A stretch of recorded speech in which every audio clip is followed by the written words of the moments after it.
என்ன விடன்னு பார்த்தீங்கன்னா, லவ்வர்ஸ் டேக்கு முன்னாடி கிஸ் டேன்னு ஒன்று வரும். எல்லாம் கிஸ் அடிக்க அவங்க ஆளு கூட, இப்போ தப்பாக நினச்சிக்காதீங்க, அவங்க ஆளு கூட கிஸ் அடிக்கிறதுக்கு அவ்வளோ இருப்பீங்க. இந்த லிப்ஸு, இந்த பல்லு கரையாக இருக்கும்ல, அந்தமாரி இருக்கக்கூடாதுன்னா ஒரு மூலிகை நம்மகிட்ட ஒன்று இருக்குது. நம்ம கையில் மட்டும் இல்லை, எல்லாருக்கும் அடையும். அது வந்து இப்போ ட்ரை பண்ணி பாருங்கள், உங்களுக்கு தெரியும். போடுறேன் பாருங்கள். இது அரே நீ அப்பா. பேர் வந்து பூனை காசல்னு சொல்லுவாங்க. இதை பறித்து நல்லா தடவுங்க, சூப்பராக இருக்கும். இருப்பீங்க ப்ரோ, நீங்களே பண்ணி பார்க்க வேண்டியதானேன்ட்டு. நமக்கு இது வந்து தேவையில்லாத ஒரு விஷயம். ஏன்னா லவ் பண்ணுறவங்க மட்டும்தான் பண்ணணும், நமக்கு அது இல்லை.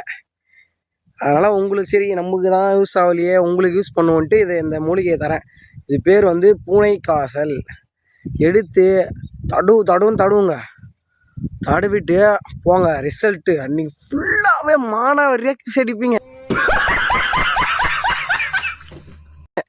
ஒன்றுமே பண்ண முடியாது. மொக்கால ஊழிங்களா கிஸ்டே கேட்குது. ஒரு காமெடி கண்டென்ட்டு தான் இந்த வீடியோ, யாரும் தப்பாக நினச்சிக்காதீங்க. Bye guys.